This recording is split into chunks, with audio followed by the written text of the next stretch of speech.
사랑하는 부르신 교회 성도 여러분, 우리 신앙생활을 하다 보면요, 큰 오해가 있습니다. 저도 크게 오해했던 것인데, 예수님 믿으면 이제 모든 게 형통할 것이라는 생각입니다. 그런데 현실은 어떠십니까? 오히려 더 생각할 것이 늘어나요. 공부만 하고 내일만 잘하면 될 것 같은데 오히려 더 생각할 것이 늘어나니 쉽지는 않습니다. 그리고 원치 않는 어려움이 찾아오기도 하고요. 믿음을 지키려다 보니 그런 상황에 놓이기도 합니다. 그런데 어떻게 뒤로 돌아가시겠습니까? 그렇지 않습니다. 우리가 하나님 안에 있는 게 이미 또 승리이고 또 우리의 구원인 줄로 믿습니다. 우리가 잘 되고 안 되고의 노예가 되는 게 아니고 하나님이 우리를 어떻게 인도하시는가를 잘 살펴보기를 원합니다. 그래서 우리가 믿음을 갖게 되면요, 원하든 원치 않든 영적 전쟁 가운데 놓이게 되는 거예요. 영적으로 살아갈 수밖에 없기에 그 싸움이 시작이 되는 겁니다. 어제 우리 교회 한 집사님 가정을 또 신방을 했습니다. 저는 그 남편 되시는 집사님께 궁금한 게 참 많아요. 그래서 좀 물어봤습니다. 집사님 어떻게 이렇게 달리기를 이렇게 꾸준히 하실 수 있냐? 어떻게 이게 시작이 된 거냐? 라고 이렇게 저는 진짜 진실하게 물어봤습니다. 왜냐하면 그 서브 3에 들어가기 위해서 그렇게 열심히 하시는 게 참 그 받아들이기 어려웠거든요. 이렇게 좋은 밥을 먹고 이렇게 힘들게 사시나?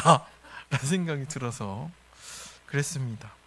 그런데 어떻게 시작하셨느냐 물어보니까 어느 날 이렇게 그 물구나무를 서셨다가 갑자기 머리에 피가 몰리는 그런 느낌이 들어서 그때부터 시작을 하셨다고. 아, 그렇구나. 자, 나한테 위기가 찾아와야 결국엔 하는 거구나. 이런 생각이 좀 들면서 나는 아직 내가 위기를 못 느끼고 있는 건가 생각이 들어서 참 부끄러웠습니다. 그런데 그래서 이제 집사님의 예전 사진을 보여달라 이렇게 해서 봤는데 전혀 다른 분이 그 사진에 계신 것을 봤습니다.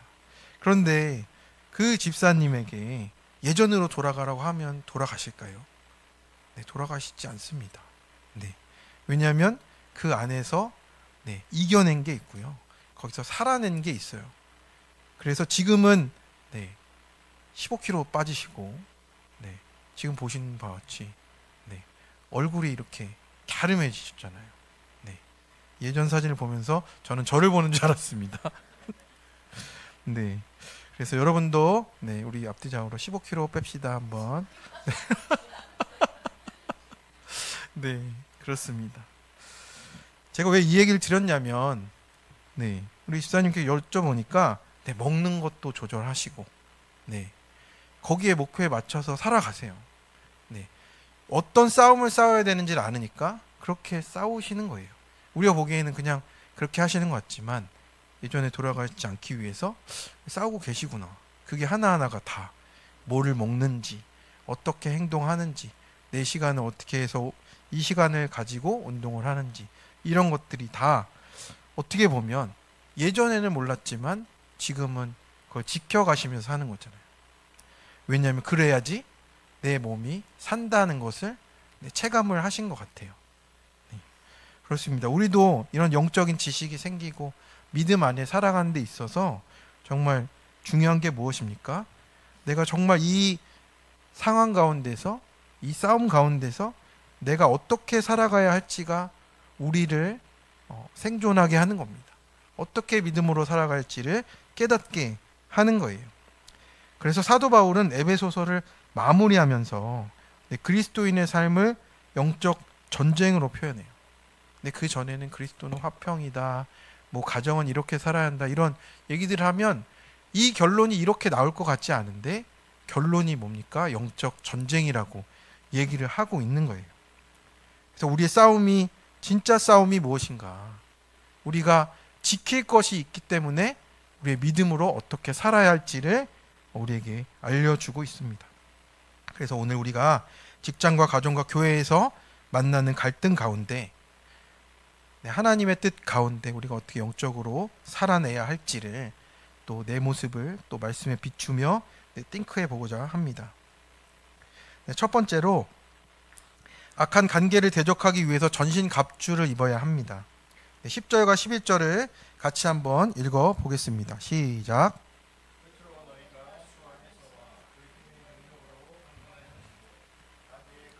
능히 대적하기 위하여 하나님의 전신갑주를 입으라. 아멘. 네, 끝으로라고 시작되고 있습니다. 네, 성도님들 편지를 끝내려고 하면요 어떻게 하시나요?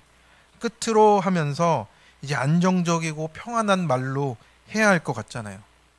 그죠? 그렇게 편지를 마무리하겠죠. 뭐가 위급하고 다급하게 마무리한 편지는 상당히 이례적인 겁니다.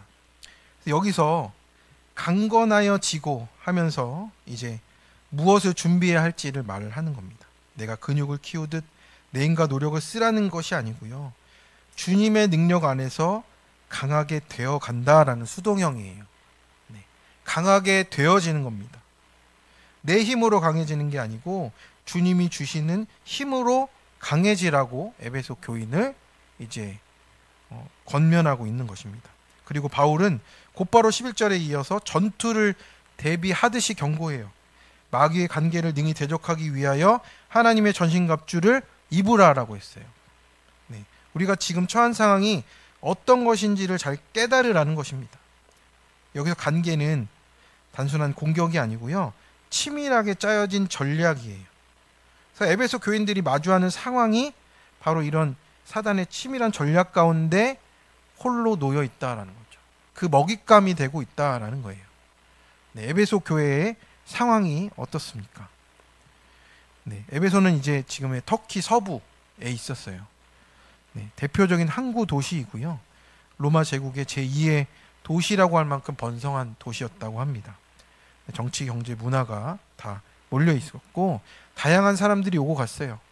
사도 바울은 2차 전도 여행 때 잠시 들렸다가 3차 때는 3년 동안 머물면서 집중적으로 사역을 했다라고 합니다. 그만큼 힘을 기울인 교회예요.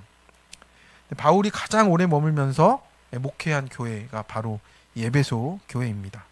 그래서 두란노 서원에서 날마다 말씀을 강론하고 아시아에 사는 자는 유대인이나 헬라인이나 다 주의 말씀을 듣더라 할 만큼 그 정도로 복음이 확산이 됐어요. 그러니까 큰 사역의 또 열매가 되었던 곳이죠. 한편 에베소는요 이제 아데미 여신이라는 우상 숭배로 유명했습니다. 그래서 큰 신전이 산 위에 있었어요. 그래서 세계 7대 불가 사이에 들어갈 만큼 그 신전이 컸다 하고요. 사람들은 이제 그 아데미에게 제사를 드리면서 자녀와 돈과 성공을 빌었었겠죠. 그래서 그 에베소 사람들은 점술, 마술, 주문 이런 거에 많이 빠져 있었습니다. 그래서 사도행전 19장 보면은 이제 그 사건이 일어나잖아요. 수많은 마술책들을 불살랐던 사건이 있어요. 네.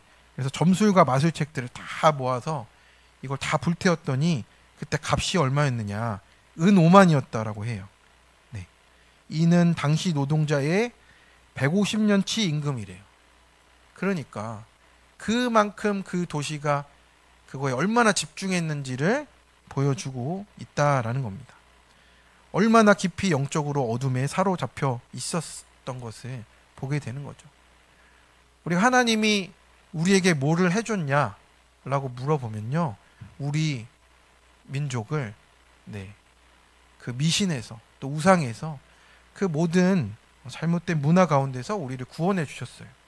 하나님이 그 일을 우리 가운데 해주셨습니다.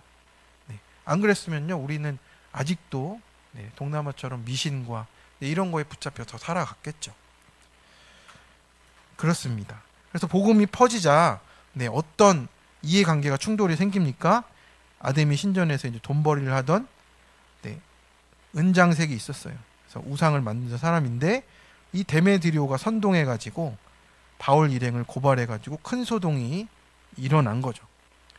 그러니까 에베소 교회 사람들은 아데미 여신이 숭배하는 그 창고라는 곳에서 주술이 막 넘쳐나는 곳에서 또 우상 숭배를 하는 것에 의해서 만들어진 경제 구조 속에서 살아가는 거예요. 문 밖으로 한 걸음만 나가면 영적인 싸움이 시작되는 거예요.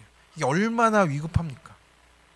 사도 바울은 그래서 지금 그 상황 속에 놓인 에베소 교인들이 빤히 보이는 겁니다. 그냥 물 앞에 애를 내놓는 심정이에요. 물가에 내놓는 심정이니까 그들에게는 끝으로라고 말하지만 끝으로가 아닌 심정이에요. 애타는 심정으로 지금 편지를 고심하고 또 고심하고 내용을 써 내려가고 있는 거예요. 이 사람들이 어떻게 하면 이 상황 가운데서 살아날 수 있을까? 우상 숭배하고 자기의 그 뜻에 따라 주술을 따라가고 우상의 경제 구조 속에서 이렇게 아니면 살 수가 없어 라고 하며 살아가는 그 구조 속에서 어떻게 에베소 교인들이 살아갈까 라고 하는 그 긴급한 고민 속에서 편지를 마무리하고 있는 겁니다. 그러다 보니 이 에베소 교인들을 애타게 생각하다 보니까 자기 집 앞에 있는 군인이 보이는 거예요. 지금 갇혀 있잖아요. 네, 우리 사도 바울이 갇혀 있습니다. 자신을 감금하고 있는 로마 병사의 모습이 보이는 거예요. 그러니 그걸 보면서 저거구나. 저렇게 보호를 해야 되겠구나 생각이 드는 겁니다. 그러니 전신갑주를 입으라고 하는 거죠. 성도 여러분, 마귀는 우연하게 우리를 넘어뜨리지 않아요. 우리나라도 예전처럼 우상 숭배, 미신 이런 분들로 크게 공격당하지는 않습니다. 시대가 좀 바뀌긴 했죠. 그런데 사탄이 공격하는 핵심은 우리를 실제적으로 공격한다는 거예요.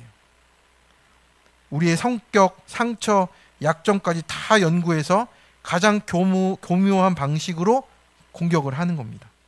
지금 시대에는 우리의 삶의 가장 가까운 부분을 공격하고 있습니다. 사탄은 우리가 분노할 때, 시험 들 때 믿음보다 다른 것으로 살아내게 만드는 거예요. 저 사람이 문제야. 쟤 때문이야. 라고 생각하도록 속이는 거죠. 그래서 사도 바울은 그래서 분명히 말합니다. 12절의 말씀을 같이 읽어보겠습니다. 시작. 우리의 씨름은 혈과 육을 상대하는 것이 아니요 통치자들과 권세들과 이 어둠의 세상 주관자들과 하늘에 있는 악의 영등을 상대함이라. 아멘. 그래서 에베소 교인들이 실제로 눈에 보이지 않는 통치자들과 권세들과 어둠의 주관자들과 부딪히며 살아야 했듯이 너희의 싸움은 눈앞에 데메드리오 같은 사람이 아니라 그 배후에서 역사하는 악한 영들과 그것을 주관하는 것들에 대한 싸움이라고 하는 겁니다. 그러니 전신 갑주를 입어야 한다라는 거죠. 우리가 교회를 한 발짝만 나가고 공동체를 한 발짝만 나가도 우리의 가정에 가도 공격이 오잖아요. 그렇죠? 나를 분노하게 하고 내가 생각하는 것과 안 맞아서 그것 때문에 또 싸우고 하나님의 말씀은 온데간데가 없어지는 그것이 우리의 싸움이 되고 있다라는 겁니다. 우리의 원수는 남편과 아내와 자녀와 직장 동료가 아닙니다. 그 뒤에 그것을 다스리고 있는 영적인 권세가 있어요. 악한 영의 권세가 있고요. 우리를 묶는 그런 악한 권세들이 있다라고 말씀하고 있는 겁니다. 그래서 여기서 우리의 씨름은 할 때 전투라고 하지 않고 씨름이자 하잖아요. 이 씨름이라는 말은 뭐냐면 근접전을 얘기하는 거예요. 그러니까 우리의 영혼에 정말 근접해서 다가와서 우리를 공격한다는 뜻입니다. 그러니까 우리가 어떤 전체적인 이것이 아니라 정말 내 삶 속에 그 순간에 내가 있는 그 자리에서 일어나는 씨름이 영적 씨름이 나온다라는 거죠. 근접전이기 때문에 우리가 피할 수가 없어요. 내가 안 싸우고 있다 해도 사실은 거기서 지고 있는 게 맞는 거죠. 내가 깨어있지 못하기 때문에. 그래서 내가 미워하는 그 사람이 아니라요. 그 배후에서 우리의 믿음을 무너뜨리려는 나를 무너뜨리고 가정을 무너뜨리고 공동체를 무너뜨리려는 그 영적인 세력과 우리가 싸운다라는 겁니다. 이걸 모르면요. 평생 옆에 있는 사람 원망하다가 인생이 끝날 수가 있어요. 저도 예전에 아내와 이제 내가 죽으면 네가 내 말을 듣겠냐 하며 이제 자칼의 사건을 벌였는데 그때 든 생각이 이랬습니다. 칼로 저를 자혈하다가 이 좋은 세상을 내가 왜 죽어야 되나 생각이 들었어요. 네, 하나님이 저를 불쌍히 여겨진 것 같아요. 네, 왜 그럽니까? 네, 누구와 싸우는 것인지 잘 몰랐던 거잖아요. 네, 그게 아니고 이 좋은 세상 내가 하나님과 함께 살면 되는 거죠. 네, 우리 옆에 있는 분에게 네, 이 좋은 세상 하나님과 함께 사시죠. 네, 하나님과 함께 살면 됩니다. 왜 옆에 있는 사람 싸우면서 저 사람이 내 적이다 하면 그보다 지옥이 어디 있습니까? 그래서 사도 바울은 다시 강조를 합니다. 13절입니다. 한번 같이 읽겠습니다. 그러므로 하나님의 전신 갑주를 취하라. 이는 악한 날에 너희가 능히 대적하고 모든 일을 행한 후에 서기 위함이라. 아멘. 그래서 이 싸움을 위해 대비하라고. 그래서 그 이유가 믿음으로 서 있기 위함임을 힘주어서 말하고 있어요. 네. 우리가 준비하지 않으면요, 우리가 방어하지 않으면요, 우리는 계속 그냥 찔린 채로 살아가는 겁니다. 성도 여러분, 요즘에는 누가 강한 자라고 이렇게 나오고 있나요? 얘기하고 있나요? 네, 살아남는 자가 강하다라고 합니다. 네, 이 영적 싸움의 목적은요, 이기는 것도 있지만 끝까지 서 있는 것이에요. 끝까지 믿음의 자리에 서 있어야 된다라고 하는 거예요. 그러니 하나님의 전신갑주를 입는 것이 이미 승리입니다. 왜냐하면 찔려도 안 다치잖아요. 찔려도 안 죽잖아요. 그냥 거기 자리에 서 있을 수 있게 하는 게, 전신갑주를 입는 게 이미 승리라고 말씀을 하십니다. 그래서 전신갑주란 군인이 전투에 나가기 전에 머리부터 발끝까지 완전 무장을 하는 거잖아요. 그래서 바울이 이것을 입으라, 취하라 이렇게 두 번이나 명령해서 강조를 하는 겁니다. 이제는 이 전쟁을 끝나고 난 후에 우리가 굳게 서 있어야 되잖아요. 최후 승리의 나팔이 울릴 때까지 우리가 긴장을 놓치지 말고 그것을 입고 취하라고, 넘어지지 않고 끝까지 서 있으라고 오늘 우리에게 말씀합니다. 그래서 그 승리가 우리 가운데 주어지기 위해서 우리가 그 전신갑주를 입어야 할 줄로 믿습니다. 하나님의 완전한 보호 가운데 우리의 삶을 내어 드려야 하는 것이죠. 적용 질문입니다. 나는 지금 학교, 가족, 직장에서 사람들과 어떤 갈등과 분노 속에 넘어집니까? 그것이 꼭 그 사람 때문만인가요? 그 속에 담긴 내 삶과 신앙을 무너뜨리는 실제적인 공격이 분별이 되십니까? 악한 관계를 대적하고 끝까지 믿음을 지키며 서 있기 위해 나를 보호하는 전신갑주를 어떻게 입고 계십니까? 두 번째입니다. 믿음과 말씀으로 무장해야 합니다. 이제 바울은요, 전신갑주를 구체적으로 설명해줘요. 네. 전신갑주는 위에만 있고 아래는 안 있고 이런 건 아니죠. 전신을 다 가려야 하는 것처럼 말씀과 믿음과 기도, 이걸 다 입어야 하는 겁니다.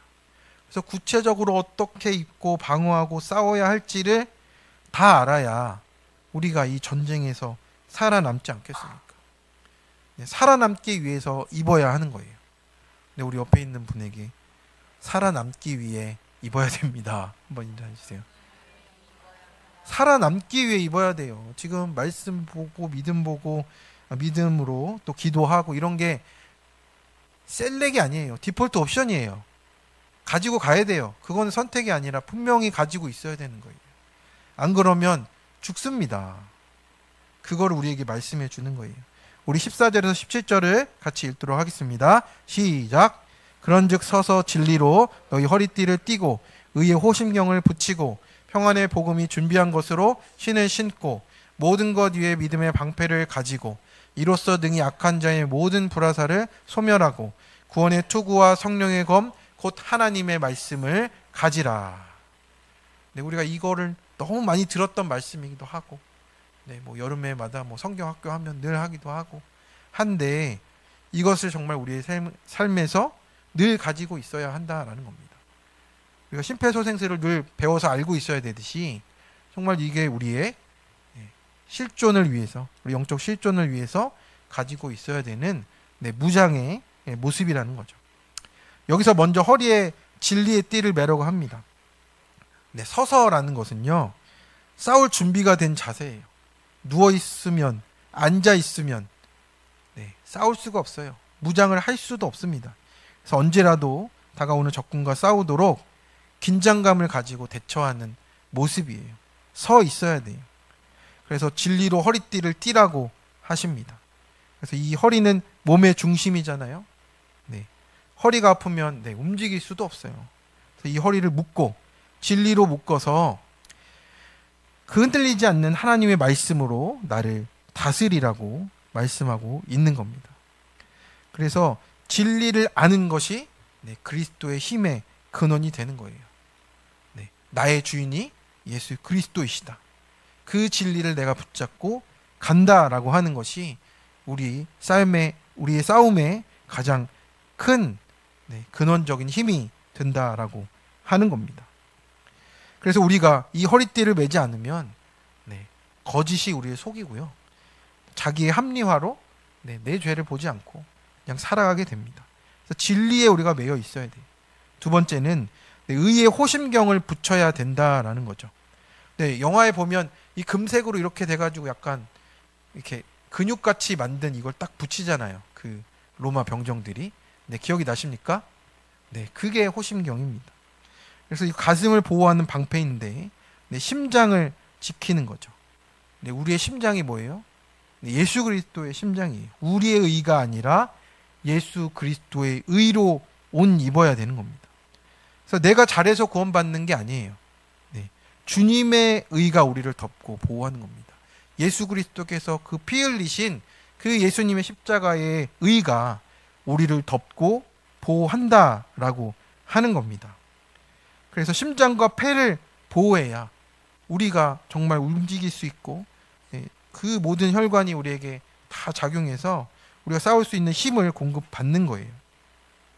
그래서 하나님께서 나에게 주신 예수 그리스도 안에 있는 의로움을 붙들어야 합니다. 마귀는 정죄하죠. 네, 네가 어떻게 하나님 자녀나고 너 같은 죄인은 하나님께 나아갈 수 없어 라고 하면서 우리의 의로움을 건드려요. 자기의 의를 건드리죠. 근데 그것은 네, 이미 가치가 없는 겁니다. 이미 가치가 없고 우리 예수 그리스도께서 주신 의로움을 자랑하고 붙잡아야 된다라고 하는 겁니다. 그래야 그 정죄의 공격이 끊어져요. 그래서 둘째는 그 의로움을 닮아가야죠. 그래서 그 의로움을 닮아서 삶의 열매를 맺어갈 때 이제 더 우리가 견고해진다라고 하는 겁니다. 그래서 그 하나님의 의로움이 나로부터 드러나기 시작하는 거예요. 그러면 그 다음은 뭡니까? 평안의 복음이 준비한 것으로 신을 신어야 돼요. 신발은 어디든 갈 수 있게 하잖아요. 우리의 삶을 움직이는 동력이 되어야 한다라는 말이죠. 발걸음마다 복음의 흔적이 남는 거예요. 평안하니까. 아니 어떻게 당신은 이렇게 망했는데도 그렇게 살 수 있어? 나는 천국에 갈 소망이 있거든. 이 세상의 모든 것이 다가 아니고 나는 그것이 제일 먼저이기 때문에 나는 그 안에서도 평안으로 살아가는 거예요. 나는 망해도 망한 게 아니거든. 하나님이 내 안에 함께 계신다는 평안이 우리를 그렇게 인도해 준다라는 겁니다. 할렐루야. 아멘. 그래서 무엇보다 또 중요한 것이 무엇입니까? 믿음의 방패예요. 로마 군인이 그 당시에는 키만큼 큰 전신의 방패를 가지고 다녔다고 합니다. 그래서 어떤 화살이 날라오고 창이 날라와도 다 같이 뭉쳐가지고 딱 그 마방지를 딱 형성하면요 아무것도 뚫지를 못했어요. 그래서 로마군이 그 전술로 그 모든 유럽의 지역들을 다 탈환을 했던 거죠. 그래서 우리 가운데 그 믿음의 방패를 가지라고 하는 겁니다. 불화살이 어디서 날라올지 모릅니다. 그러니까 우리의 몸을 다 가릴 수 있는 만큼 그 방패로 막아야 돼요. 근데 날아오는 화살이 뭐예요? 불화살이에요. 불화살은 어떻습니까? 붙자마자 다 불태워버리는 거예요. 그것을 우리가 어떻게 막겠습니까? 그래서 이 방패는요 작은 방패가 아니라 가죽을 몇 번 덧대 가지고 만든 큰 방패예요. 그래서 물에 담갔다가 사용을 하는 거죠. 전쟁에 나갈 때 물에 담궈서 가져가요. 왜냐하면 불화살이 날르면 바로 그냥 붙어도 이제 떨어뜨리기만 하면 되거든요. 그렇게 이런 식으로 정말 믿음이 우리의 추상적인 게 아닙니다. 정말 구체적으로 우리의 그 불화살이 날아오는 것들을 확실하게 막아내는 그 믿음이 있어야 돼요. 구체적인 신뢰가 있어야 됩니다. 주님이 나와 함께 하신다는 확신으로 우리의 믿음을, 우리의 영혼을 지켜간다라고 하는 겁니다. 그래서 이 믿음이 없으면요, 다 날아오는 것에 맞아가지고 만신창이가 되는 거죠. 그 다음입니다. 이제는 머리에 구원의 투구를 쓰라고 하죠. 머리는 생각의 자리입니다. 구원의 확신이 없으면 늘 흔들리는 거예요. 그래서 얼굴과 목을 보호하고 예수 그리스도께서 승리하셨다라는 것을 기억하라는 뜻입니다. 그래서 이 땅에서의 영적 전투가 힘들죠. 힘들지 않다는 얘기가 아닙니다. 그래서 하나님의 뜻을 행하되 연약함으로 넘어지고 쓰러질 때, 무기력감이 찾아올 때 우리가 이미 이긴 싸움을 하고 있다는 사실을 기억하라고 하세요. 이미 하나님께서 또 우리 예수 그리스도를 통하여서 사단의 권세를 다 무너뜨리신 줄로 믿습니다. 그래서 우리를 이미 구원하셨고 모든 죄와 죽음과 악한 영들의 권세를 무너뜨리셨습니다. 그런데 이긴 싸움이라고 해서 힘들지 않은 것은 아닙니다. 그래서 위험과 고난과 아픔을 무릅쓰고 우리와 앞서 싸우신 예수님을 바라보면서 전투가 마칠 때까지 담대하게 서서 나아가야 한다라는 겁니다. 그래서 조금만 더 견뎌서 함께 나아가고 하는 것이 우리 믿음의 공동체인 것이죠.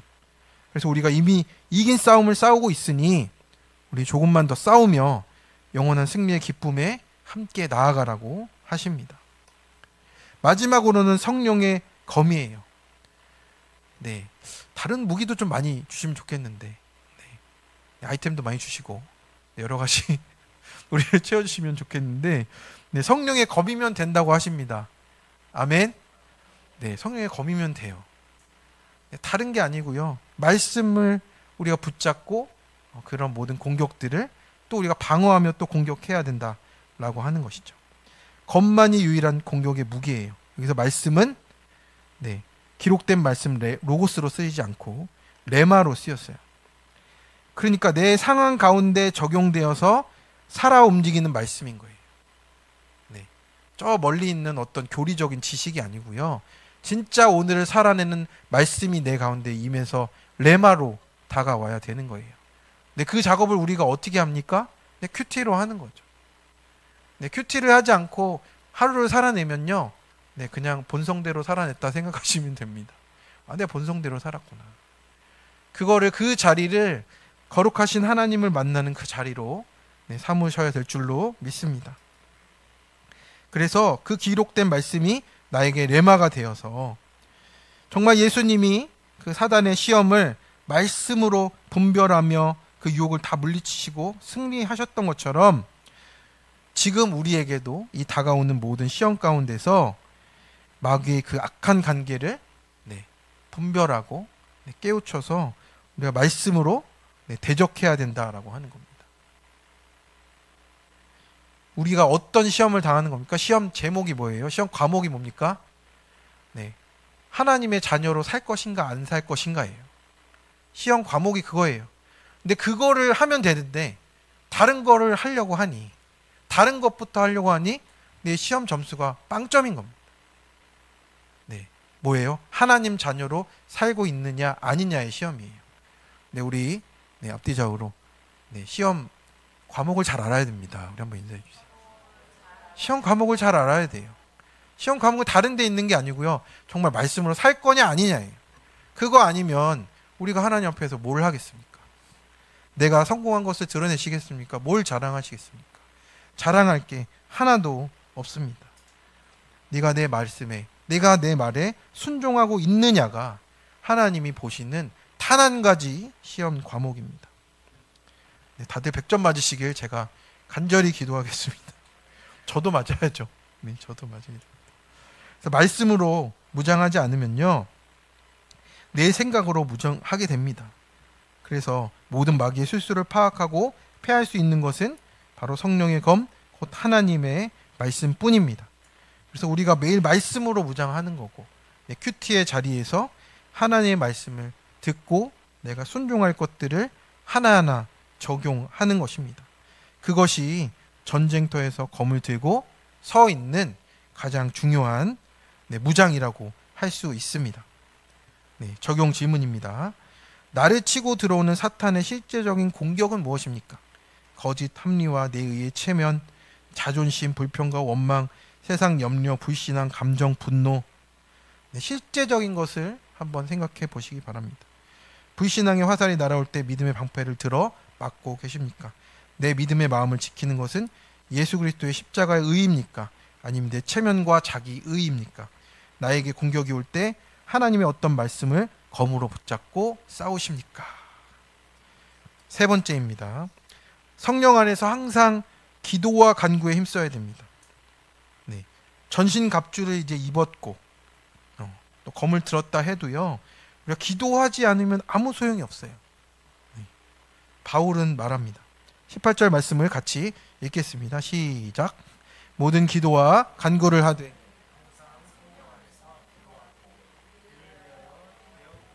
항상 힘쓰며 여러 성도를 위하여 구하라.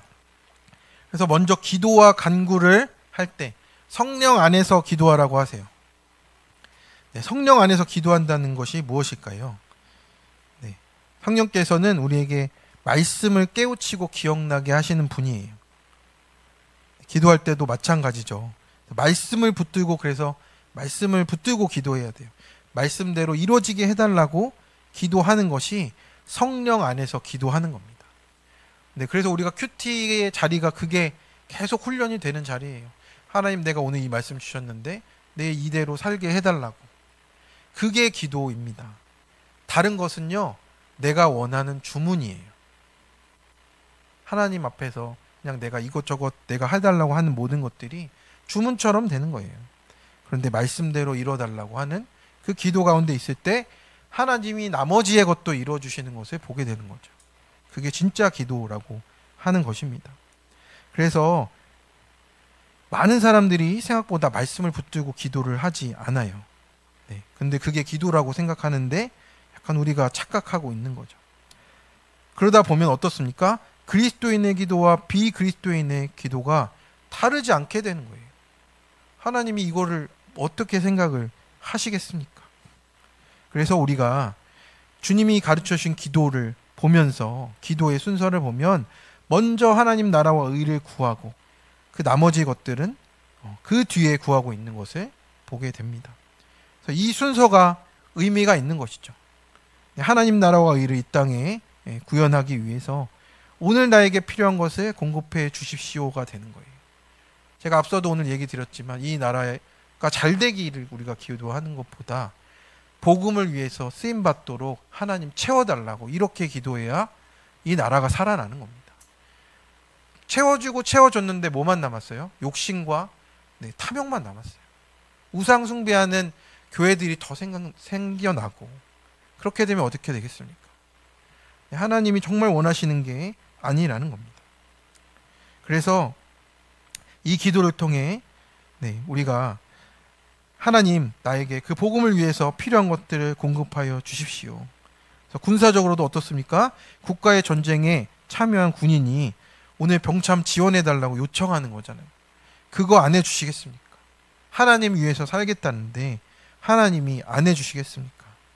그런데 그 군인이 마땅히 필요한 식사, 전투복, 무기가 아니라 갑자기 고급 스포츠카를 사달라고 이러면 하나님이 그거를 성령 안에서 들어주실까요? 네, 들어주시지 않는 거예요. 성령 안에서 구해야죠. 그래서 여기서 깨어서 구하라는 말도 나옵니다.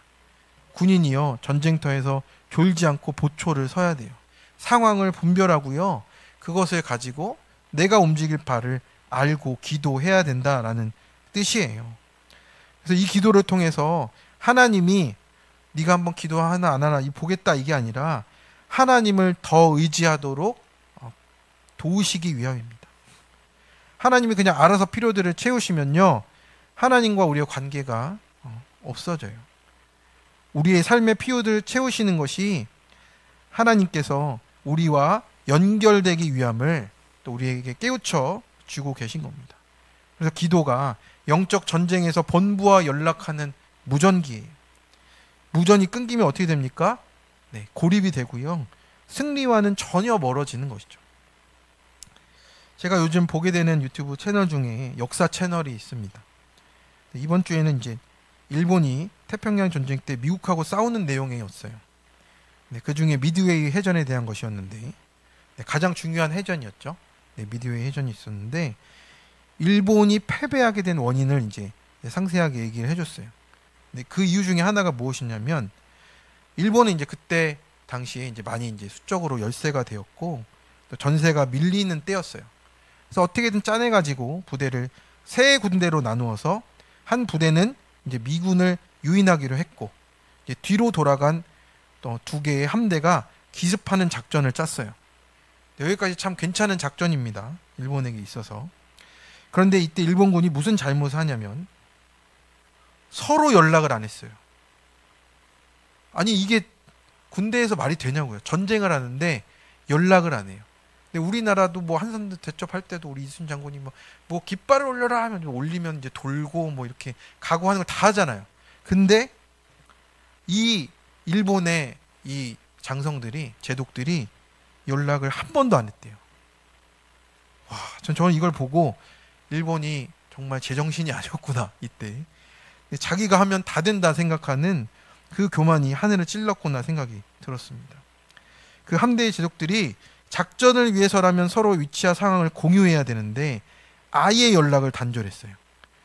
그래서 이쪽에 간 본대는 다른 미국 군대를 만나서 싸웠는데 그 부대와 싸우지 말고 다른 부대와 싸워야 되는데 거기와 싸우고, 그리고 나머지 두 부대는 네, 저쪽으로 가다가 싸워보고 안 될 것 같으니까 도망가는데 서로 연락을 안 해요. 같이 도와서 싸울 수도 있는데 그렇게 하지도 않습니다. 이게 다 하나님이 도와주신 게 아닌가 생각이 들 정도로 그렇게 서로 연락을 하지 않았습니다. 성도 여러분, 그때 보면요, 일본이 그 당시 항공모함도 만들고요, 야마토, 무사시 같은 초대형 순양함이 있었어요. 근데 우리나라는 그때 당시에 아무것도 못 만드는 때였는데, 네, 우리나라 시발 택시도 한 1960년대 후에 나왔는데, 진짜 우리와는 정말 천지차이인 나라였죠, 일본이. 근데 그걸 다 만들면 뭐합니까? 네, 연락 한 번 안 하는 군대가 제대로 싸울 수가 있는 거냐고요. 이미 그 싸움은 싸우기도 전에 패배해 있는 싸움이 된 거죠. 성도님들, 그렇습니다. 우리가 기도를 하고 간구를 하고 하나님께 연결되어 있지 않으면요, 우리의 삶에서 어떻게 승리가 있겠습니까? 그냥 내 교만으로, 내 생각으로 살다가 그냥 거기에서 패배하는 것뿐이죠. 그래서 사도 바울도 자신을 위해서도 기도를 부탁합니다. 19절 20절을 같이 읽겠습니다. 시작. 또 나를 위하여 구할 것은 내게 말씀을 주사 나로 입을 열어 복음의 비밀을 담대히 알리게 하옵소서 할 것이니, 이 일을 위하여 내가 쇠사슬의 메인 사신이 된 것은 나로 이 일에 당연히 할 말을 담대히 하게 하려 하심이라. 아멘. 그렇습니다. 우리 바울이 감옥에 갇혀 있었지만요, 여전히 복음의 사신으로 살았습니다. 쇠사슬도 복음을 막지 못한 겁니다. 지금 사도 바울은 우리가 알다시피 로마의 감옥에 갇혀 있잖아요. 우리가 만약 사도 바울이고 교회 식구들에게 기도 제목을 부탁한다면 추록을 위해서 기도 제목을 부탁할 겁니다. 그런데 사도 바울은 성령 안에서 기도합니다. 그 상황에서도 성령 안에서 기도하는 거예요. 내가 다날 환난이 있고 고난이 있어도 복음에 유익한 것을 위해서 오히려 기도해 달라라고 하는 겁니다. 그래야 복음의 비밀이 더 오히려 전해질 수 있어요. 어떻게 저 사람은 저렇게 살 수 있는가가 오히려 다른 사람들에게 그리스도의 비밀로 보여지게 된다라고 하는 겁니다. 그래서 오늘날 우리는 하나님께 무엇을 구하고 있습니까? 개인과 가정과 이웃을 위해 기도할 때 우리가 좋은 마음으로 기도할 수 있어요. 그런데 우리가 더 먼저는 성령 안에서 기도해야 될 줄로 믿습니다. 그 사람의 구원을 위해서 기도해야 될 줄로 믿습니다. 받은 사명대로 살게 해달라고 기도해야 될 줄로 믿습니다. 그래서 기도하지 않으면요, 전신갑주를 입어도 허수아비예요. 기도하면 쇠사슬에 매여 있어도 담대히 복음을 전하게 됩니다. 할렐루야. 아멘. 그래서 우리가 지금 어떤 쇠사슬에 매여 있습니까? 일상의 회복을 위해서 기도하는 그뿐만이 아니라 우리의 삶을 통해서 생명의 복음이 담대하게 증거되게 해달라고 간구하기 원합니다.